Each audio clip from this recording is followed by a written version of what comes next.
Hello friends, இந்த வீடியோவில் forex trading லீகலா இல்லை இல்லீகலா அப்படிங்கிற டாப்பிக்கை பற்றி பார்ப்போம்.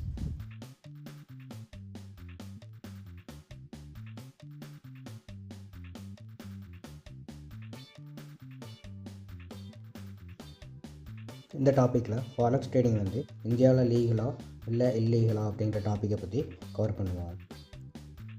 ஃபாரெக்ஸ் ட்ரேடிங் வந்து லீகல் தான். லீகல் எப்படின்னா ஆர்பிஐ ரூல்ஸுக்கு உள்ளே இருந்துச்சுன்னா லீகல்.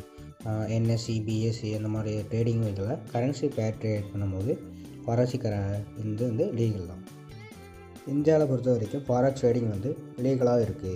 எந்த மாதிரி இருக்குன்னா, அதாவது குறிப்பிட்ட ப்ரோக்கர்ஸ் மட்டும் அந்த குறிப்பிட்ட கரன்சிஸ் மட்டும் ட்ரேட் பண்ண மாதிரி இருக்கும். அதாவது India, China, south Korea, Brazil அந்த மாதிரி கண்ட்ரியில் மட்டும்தான் இப்போதைக்கு லீகலாக இருக்குது. அதோட குறிப்பிட்ட லிமிட்டோடு இருக்குது.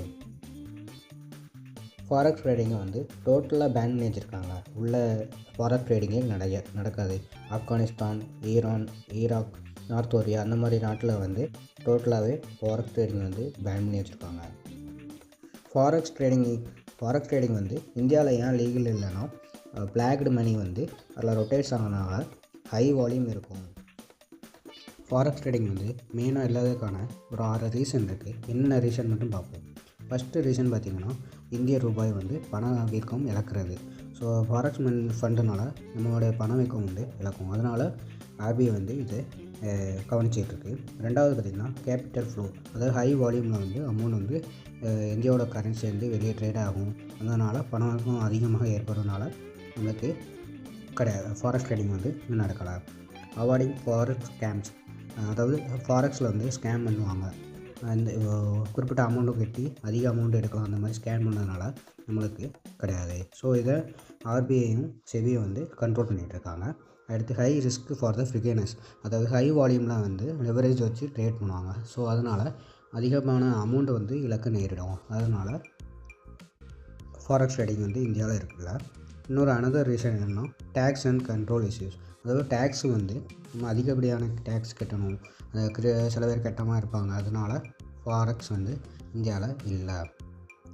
6 ரீசன்னால தான் ஃபாரெக்ஸ் ட்ரேடிங் இந்தியாவில் இல்லாததுக்கான ஒரு மெயின் ரீசனாக இருக்குது. ஆனால் ஃபாரெக்ஸ் ட்ரேடிங் இருக்குது. ரெகுலேட் பண்ணுற ஆப்ஸில் மட்டும் லீகலாக பண்ணலாம்ன்றது மூலமாக ஃபாரெக்ஸ் லீகலாகவே இருக்குது. என்எஸ்சி, பிஎஸ்சி, எம்சிஎக்ஸ் இந்த மாதிரி ட்ரேட் பண்ண மூலமாக நடக்குது. யூஎஸ்டி ஐஎன்ஆர், யூரோ ஐஎன்ஆர் அந்த மாதிரி கரன்சியை ட்ரேட் பண்ண மூலமாக நம்மளுக்கு ட்ரேடிங் வந்து லீகலாக இருக்குது. இந்தியாவை பொறுத்த வரைக்கும் ஆர்பிஐ ரூல்ஸுக்குள்ளே கரன்சியை ட்ரேட் பண்ணாங்கன்னா லீகல். காயின்ஸ், பிட்காயின்ஸ் இந்த மாதிரி காயின்ஸை வந்து ட்ரேட் பண்ணாங்கன்னா அது வந்து இல்லீகல் ஆக்டிவிட்டீஸில் இருக்கும். ஃபாரெக்ஸ் ட்ரேடிங் வந்து ஒவ்வொரு கண்ட்ரியும் ஒவ்வொரு மாதிரி ரெகுலேட் பண்ணுறாங்க. இந்தியாவில் வந்து ஆர்பிஐ, செபி, யூஎஸ்ஏல என்எஃப்ஏ, யூகேல எஃப்சிஏ, ஆஸ்திரேலியா அதில் வந்து ஏஎஸ்ஐசி இந்த மாதிரி இதில் ரெகுலேட் பண்ணிகிட்டு இருக்காங்க. இது மூலமாக ஃபாரெக்ஸ் ட்ரேடிங் வந்து ரெகுலேட் ஆகுது. அதாவது கரன்சி வந்து எப்படி ட்ரேட் ஆகுது அப்படின்ற மாதிரி